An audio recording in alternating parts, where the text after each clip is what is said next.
This lesson's objective is to introduce mins and maxes so you can identify mins and maxes on a graph. This is the way I would like you to refer to mins and maxes. We're going to use terms like local min, local max, absolute min, and absolute max. So if we had a graph that looked like this, if we had a starting point here, it came down and it ended up here, notice that these two different points are both maximums in their area. But notice that this point here is only a maximum at this part, it's not the absolute. So this is what we call an absolute maximum, abbreviated max, and this is a local max.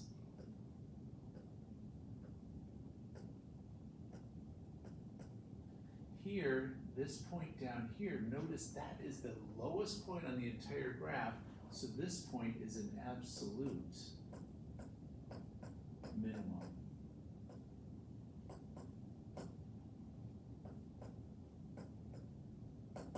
Let's look at some other situations. So if we had a graph that looks something like this, where it goes up, comes back down, and then goes back up, notice that this has no absolute minimum or maximum because it keeps going off to infinity in both directions. So I'm going to put here no absolute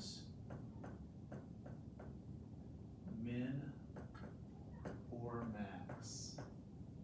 But it does have some locals, like this point here is a local max. And this point over here is a local min. Just the minimum in that neighborhood. If you think about this neighborhood of the graph, it is the lowest point in it, but it's not the lowest point in the entire graph because this goes past it. And then just adding on what might look like an absolute value graph. So if you had a graph like this point here is an absolute minimum. So refer to your minimums and maximums, use the words absolute and local for these.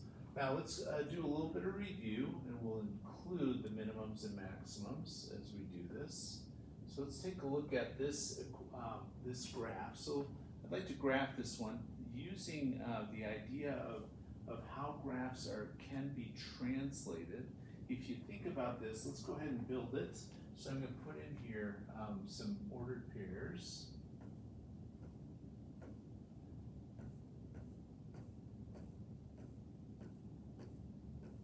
So if you go ahead and put in, for instance, 0 into this and plot the point, you put in 0, you get -3. -3 squared is 9. 9 minus 1 is equal to, let's change colors for this, is equal to 8. Let's put in the number 1. 1 minus 3 is equal to -2. -2 squared is 4. 4 minus 1 is equal to 3.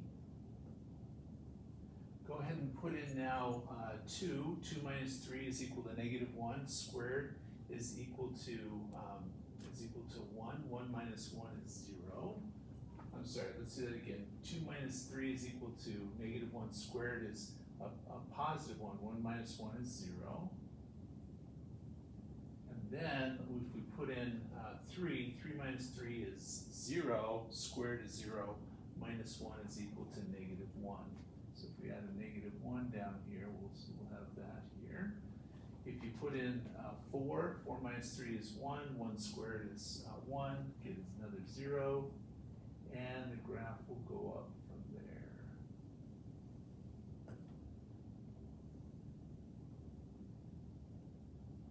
So we have a parabola that gives us a facing up parabola. Now, domain, if you look at this graph, there are no restrictions on the domain. It is all real numbers. So we're going to put from -infinity to infinity because this graph keeps getting wider. The arrow's going up, but it also implies that it's going side to side as well, getting wider. I'm gonna put the words all real numbers here, so you start associating this with all real numbers. Now the range, the lowest it gets down to is -1. Then it goes up to infinity from there. So it includes -1 and then goes off to infinity. We do not include infinity in our interval notation. When is this graph positive? So notice it's positive coming down into 2. So if we come from -infinity and then we go to 2, now it's not positive at 2, it's equal to 0, so you have to put a parentheses on it.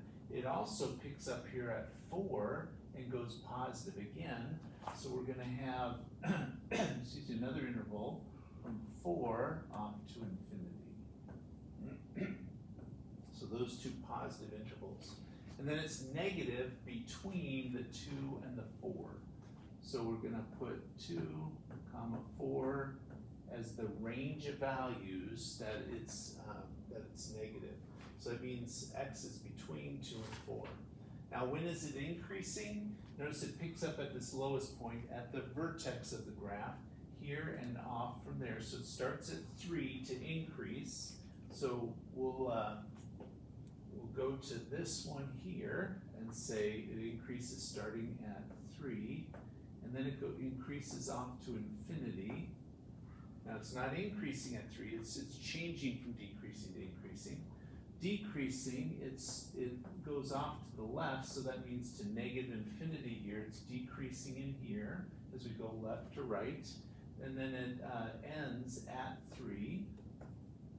And then we got to label mins or maxes. Now notice there is no absolute max. It goes off to infinity.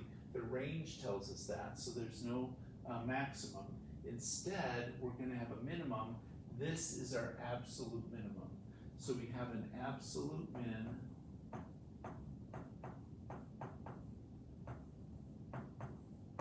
and you might be asked for the x value sometimes, you might be asked for the y value. I'm going to list it as x equals 3 and y equals here -1. Usually we'll talk about the absolute min and just say -1 because that is the minimum value it gets down to. So we've added into what we've talked about with these graphs, the intervals and the interval notation. We've added in this idea of min or max into our graphs.